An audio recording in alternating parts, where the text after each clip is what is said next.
Welcome to CoreLogic's update on housing market conditions for February 2017, brought to you by RE/MAX WA.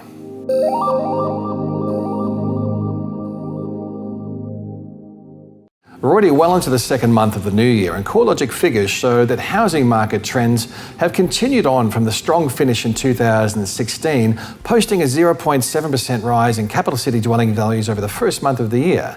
Every capital city, apart from Darwin, recorded a rise in dwelling values based on the hedonic index results for January.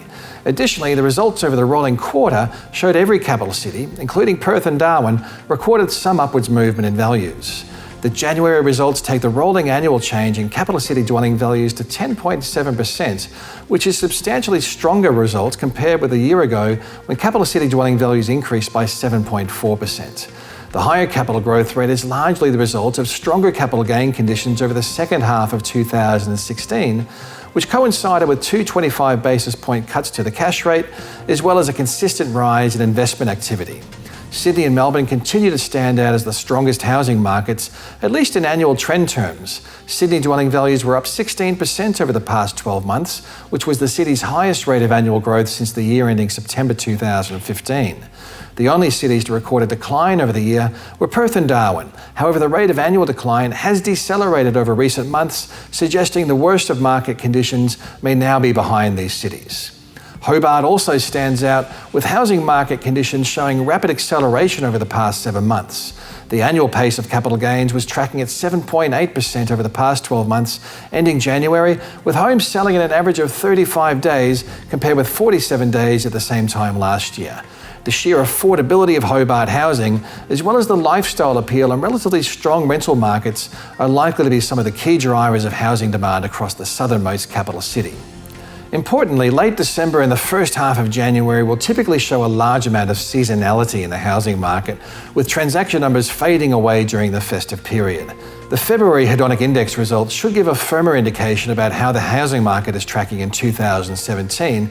However, auction results over the last week of January and over the first week of February were also pointing to a strong housing market start for the year. Clearance rates in Sydney and Melbourne remained in the high 70% to mid 80% range, indicating that sellers are still enjoying strong market conditions despite the dramatic increases in dwelling values over the past 4.5 years. Other measures of selling conditions have also improved.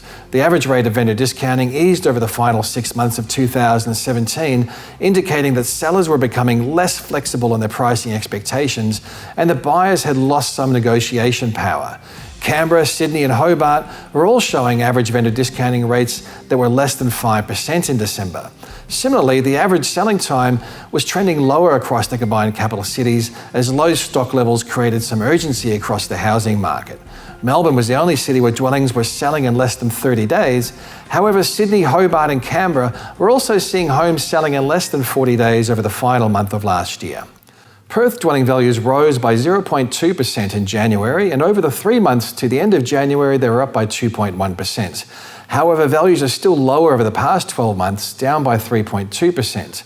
Since dwelling values reached a recent peak in late 2014, they've fallen by a cumulative 7.7%. There have been some tentative signs of green shoots around the Perth housing market, which may indicate that the Western capital has moved through the worst or the bottom of its cycle.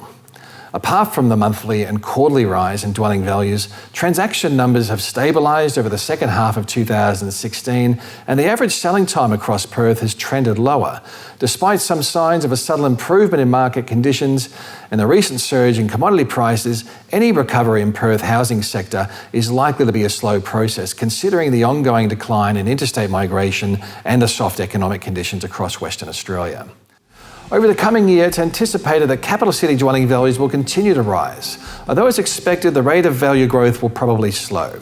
Economic factors will continue to have a significant impact on the performance of the housing market broadly and across individual regions of the country.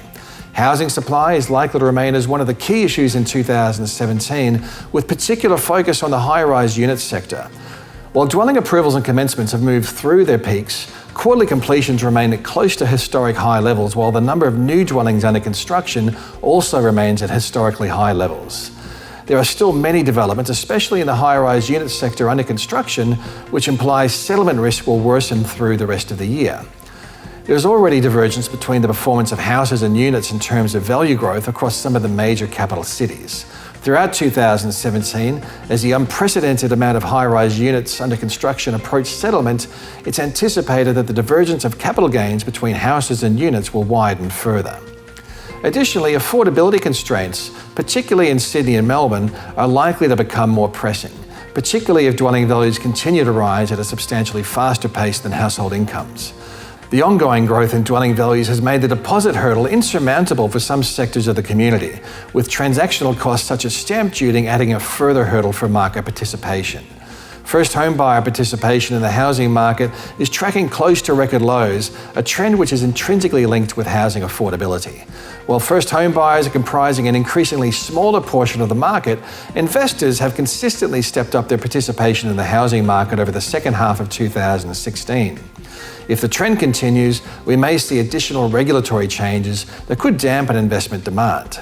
Since the latest round of rate cuts in May and August last year, the value of housing finance commitments for investment purposes has increased by 32% through to the end of November last year.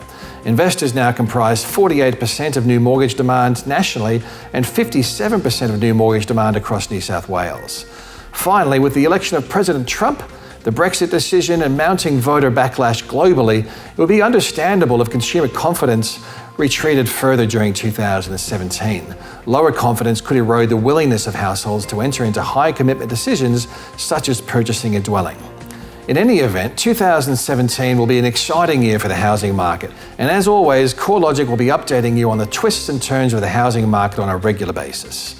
Don't forget to check out our website for the latest in housing market research and news, www.corelogic.com.au.